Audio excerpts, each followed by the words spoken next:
So, I have a lot of work ahead of me today, and I will repeat, the 6.5 PRC is nothing but expense and work in the initial stages. It's not going to do anything on the target, which I cannot do far cheaper with an ordinary 6.555. So someone asked me what the recoil is like in such a lightweight rifle. And really, it's quite pleasant. You don't get any of that sideways torque when you have too heavy a bullet or too much recoil. So, absolutely no problem to shoot it. So what you are looking at here is basically a huge expense and no conclusion. But if we look at the factory data, you will also see what the 6.5 PRC is going to do for me. At the farthest range here, 600 meters, with the wind calls error I have, I'm going to be roughly 6 centimeters closer to my point of aim. Because we have acknowledged that when you do the wind call, there will always be some sort of error, and it's going to be a small error or a big error. And with the 6.5 PRC and the heaviest bullets, I'm going to buy 6 centimeters on the small errors, and I'm going to buy roughly 10-15 on the larger errors. And that means I'm going to be 6 to 15 centimeters closer to the target center and my point of aim, compared to shooting the 6.555. So there you have it. The reason for me getting the 6.5 PRC is essentially the extra error margin on the wind call. I have no interest in the extra energy because I believe in bullet placement. After all, I'm not shooting dragons. But right now, let's go on an adventure. This episode contains sponsored items.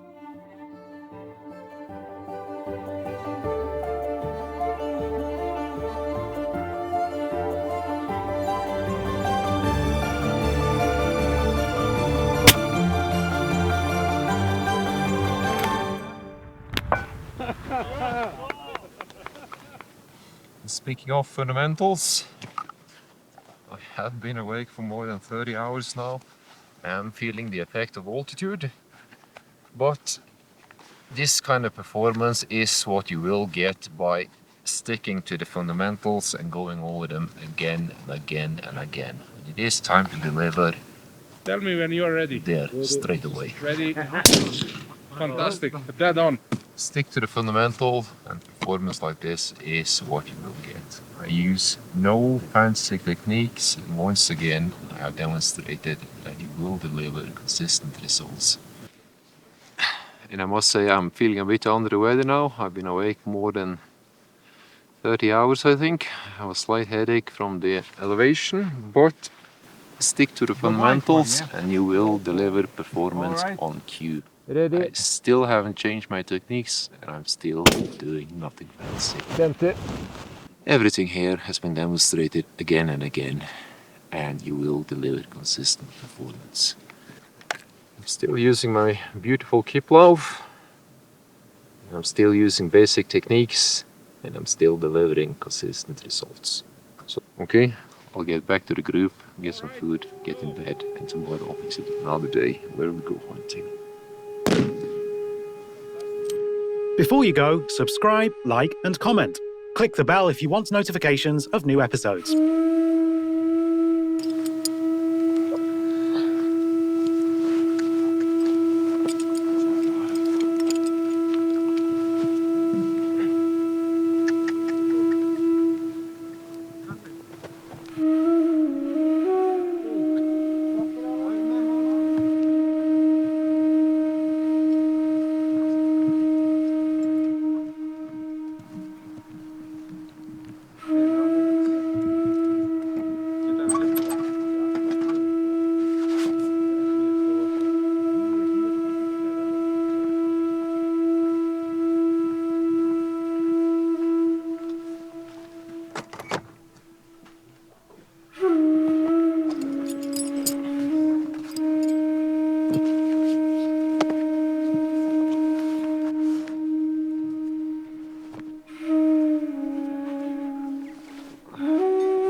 So we're about to start and they're riding the horses.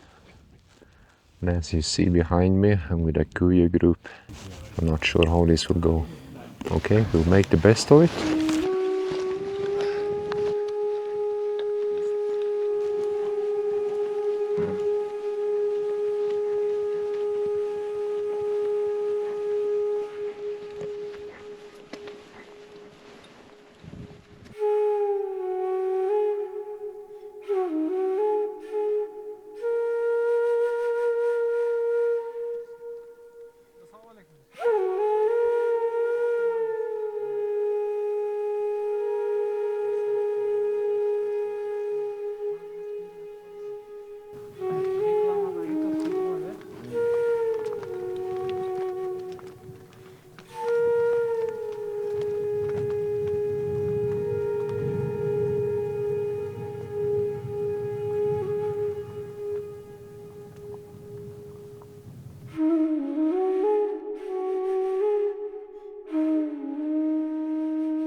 So it's the same principles that apply as everywhere else. Steady your optics and look into the distance. Now, between the scale of the terrain and the heat waves, it's really not that easy to see anything.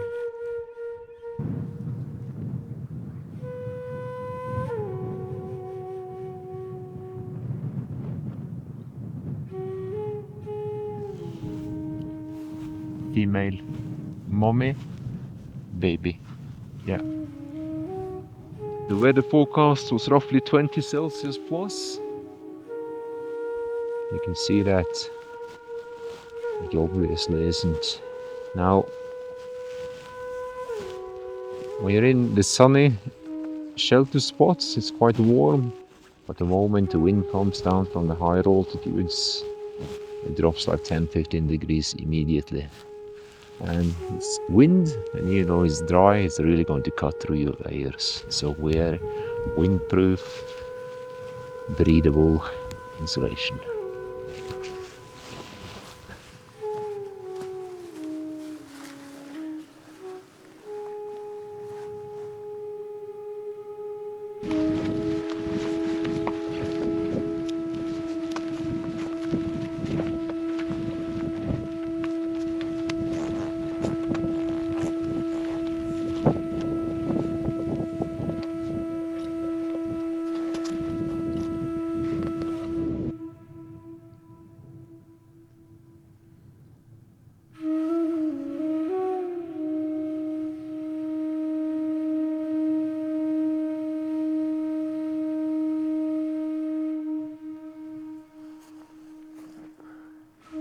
We're certainly finding the ibex, but we are in fairly difficult parts of the terrain. So that's at least 4,000. The peaks around here are around 4.5, most of them. That's fairly scenic, isn't it? Now, unfortunately, it appears that my body decided to follow the full script on all the effects of altitudes. So you're going to be pissing a lot, if you're lucky. That's what you will be restricted to. And bring electrolytes, because you will not be able to keep on top of the pissing. And you can't drink and piss and lose a lot of salts. Your muscles are going to cramp if you do. You're not going to be high enough to have the severe or dangerous effects of altitude sickness. You're just going to be mild with irritable symptoms. Headaches, very common. I most certainly had them. So bring aspirin or something similar so you can push the symptoms down. Sun is certainly going to be a problem. And as you see, I have simply chosen to dress the sun out. I have a little sun cream on my neck and my face. Other than that, everything here is fairly windproof, highly breathable, and a fair bit warmer than the forecast says.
Just Thomas, you have to follow him. Yeah. One of the young guys. So he's chaser. He will scare and turn group of ibex Yeah. from other valley to this shooting range. It takes very it's really hard purpose. It's the main purpose for him to turn. Yeah. And you have to listen him at all. You have to listen at all. And what does that mean? Follow his... You have to, you have to follow all instruction of him. Okay. And when the group will appear, when you will see the group, just lay and don't take. You can take picture, but in lay position, not stay, not try to hide. So I'm to follow him, drop to the ground, and don't take pictures. Yeah, no, you can take pictures, but only lay on the ground. Yeah. Only from lay position. Don't give pre-fire. I will stay. Would he walk into the group? Yeah. So before appearing group of ibex, you can take a video. You can just little walk, just a little walk. But when you will see the ibex, you have to all of you hide, lay on the ground, and listen and follow his instruction. Okay. He will tell what you do. Yep. Not much of a plan, is it? They want me to go over the ridge into the next valley, follow the ibex and have it turn, and I don't think they understand that I'm a flatlander. We're at roughly 5,000 and my base weight is 21 kilos. So this will be painful. Not quite the hunt I had envisioned. This is probably the worst place you could walk on the mountain. You slide in that speed field. You're going to pick up speed very fast. Bad place. Yeah.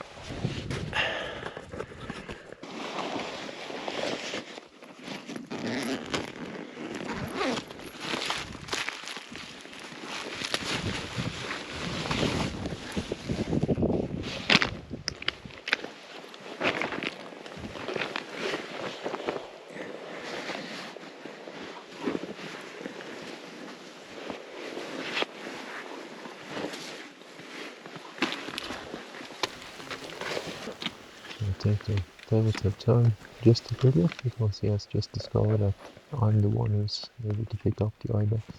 Yeah, I didn't see any ibex.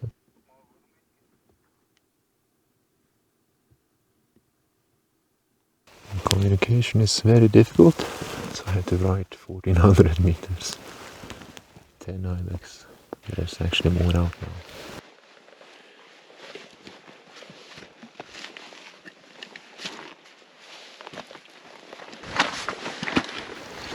So it appears that I am participating in some sort of driven hunt, and I have now hauled ass over a ton of ridges, found the ibex for them, and I believe he just asked me where the ibex is. So there seems to be some sort of miscommunication, because this is not the hunt I signed up for. So far I have spotted near 100% of the ibex, with the guides I've been with, and I can tell from the routes that they choose across the Skli and things like that they are not that safe in the mountains. It appears that the drive was a complete and utter failure, and the ibex has taken off in the opposite direction. But anyway, I've been instructed to follow the instructions of my guide. He wants us to sit here, so that's what I'll do, and I'll enjoy the scenery and maybe catch a tan.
Yeah, good ibex.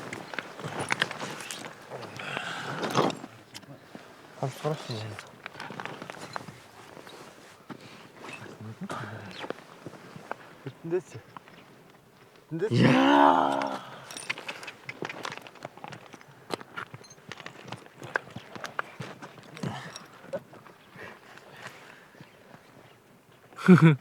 Absolutely, same group. Center 8 o'clock. Yeah, so we found the ibex okay. Problem now is that they're about 3,000 away, and we have some very steep and vertical country between us. But it's the same group as I saw yesterday. Yesterday they were easy, and today it's going to be difficult. So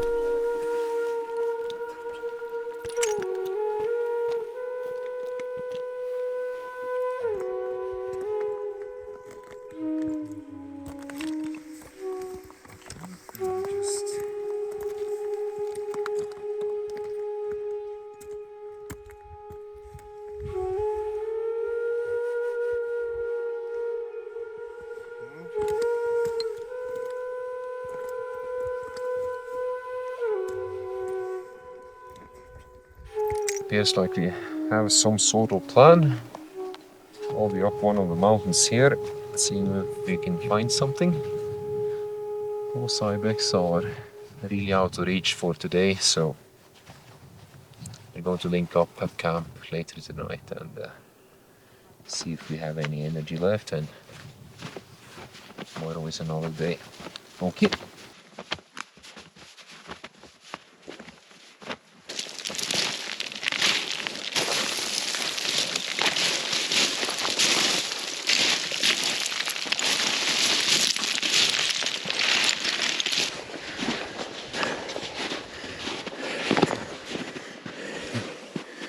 Leak hole.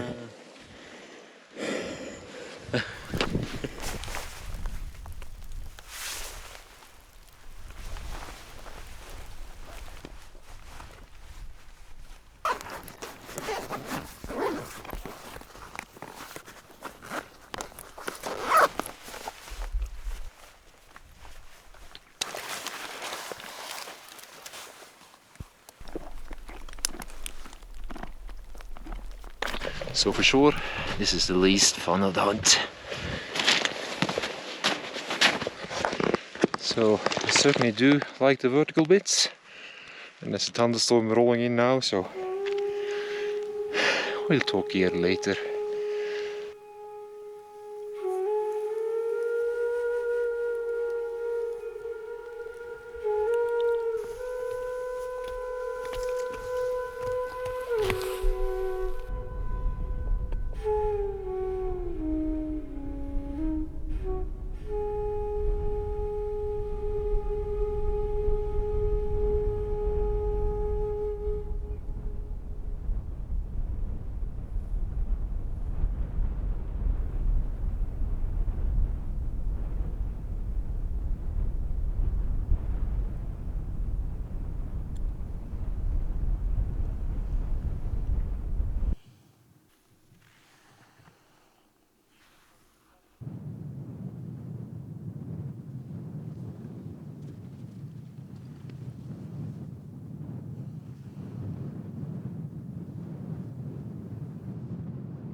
Come on. Don't walk into line of sight for the ibex.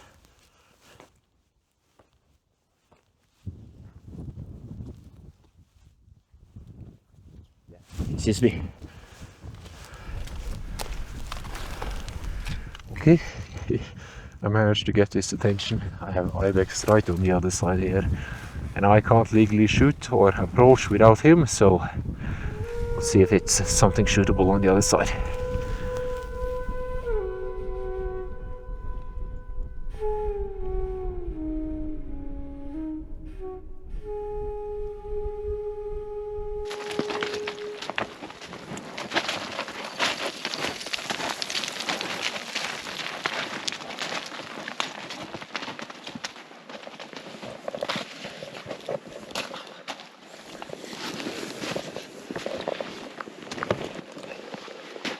By tomorrow, not today.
Good morning.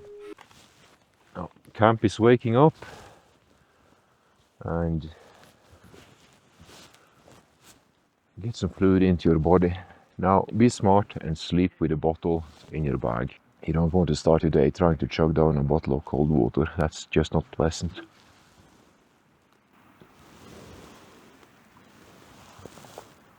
Now this sleeping bag has a comfort rating of -2 and that has simply not been enough. So I've had sleep, but it's been restless sleep, so I'm waking up and I need to do some rocking motion to get some heat back and then fall back asleep.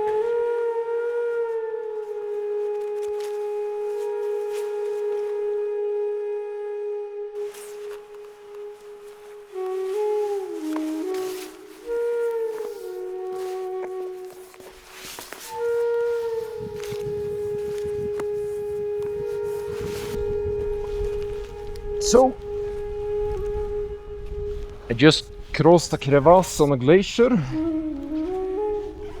and it appears that I once again am on one of those driven hunts. So we'll see if we can get some footage, but there's just no way I'm going to shoot an ibex like this.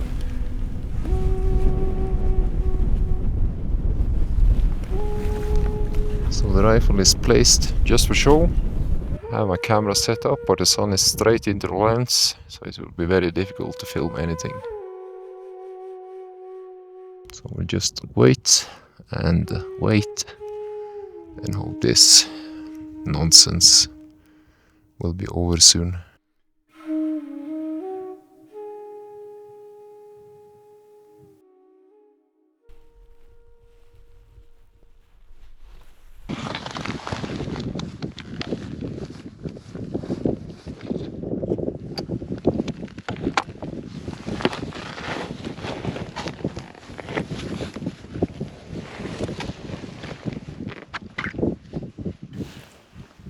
just packing my gear while loading the rifle. Let's see if that makes it across the language barrier.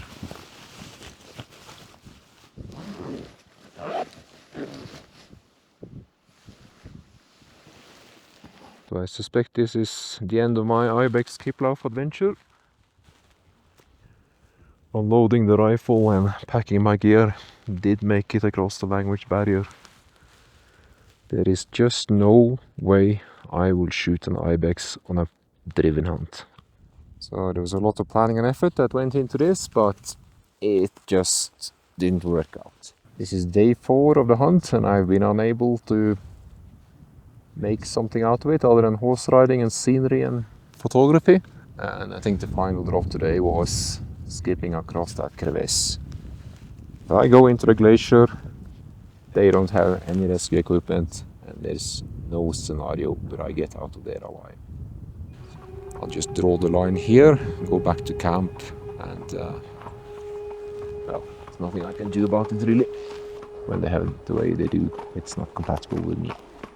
I go into the mountain in the horizon there, and unfortunately, the body just doesn't comply with instructions. So this is as fast as I'm able to go. So I run into a bit of trouble here. Just had to slightly circumnavigate and get over on the other side. So I can't really make him out because of the haze, but the good thing is that works both ways. It's a bit frustrating because this body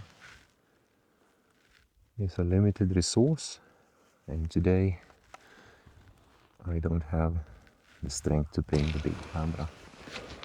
So even if we are successful, this film will never be what it could have been.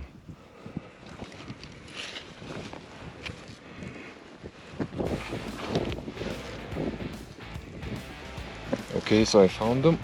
Currently going to their day beds. So I'm finding the ibex just fine. On the left hand side here, there's about 30 of them. There has to be, well, it doesn't have to be, but I suspect there is a male there somewhere. And there is an interesting spot in the center here. So I'm going to get into the mountains proper, in the center, investigate that spot. And I should be able to look both left and right. Let's get into it.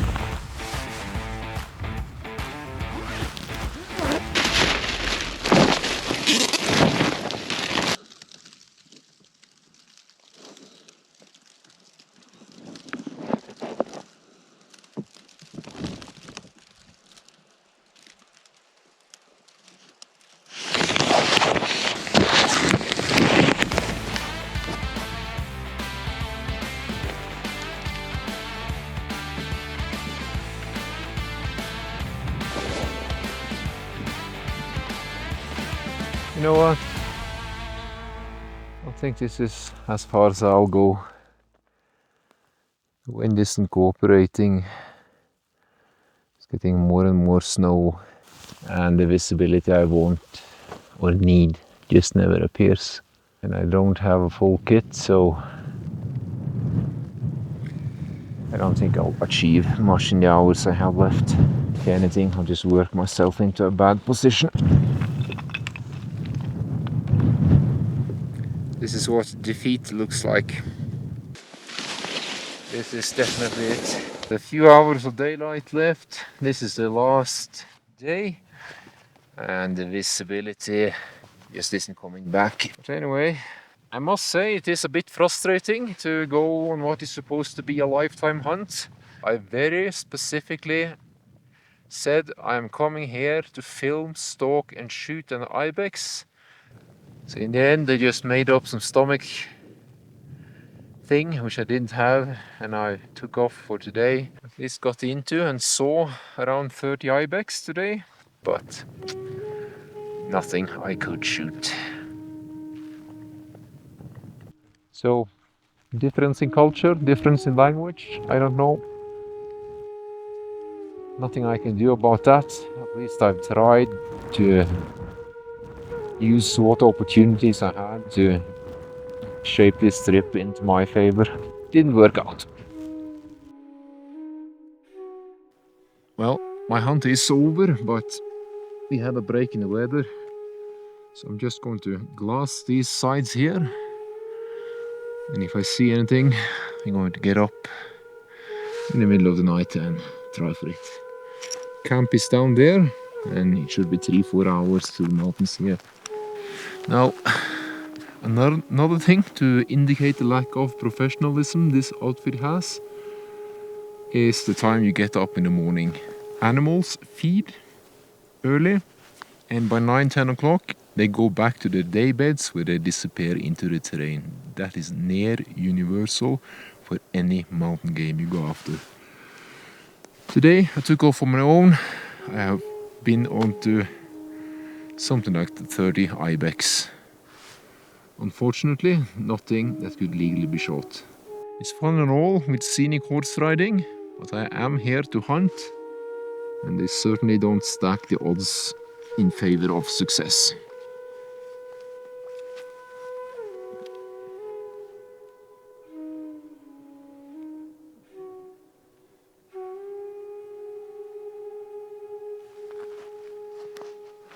This was just a hasty scan because we have literally maybe 15 minutes of good enough light for the glassing. Oh, what a fucking surprise. 2 mature ibex right on the plateau there. That was it, the final glassing light. I will have to accept defeat, but at least I did not yield. Now I've done absolutely everything I can to succeed. Those two over there are not within reach time-wise. And on the other spots here I've only seen Marco Polo, no ibex. And a fox, which was nice. Okay, this is it. I'm going home.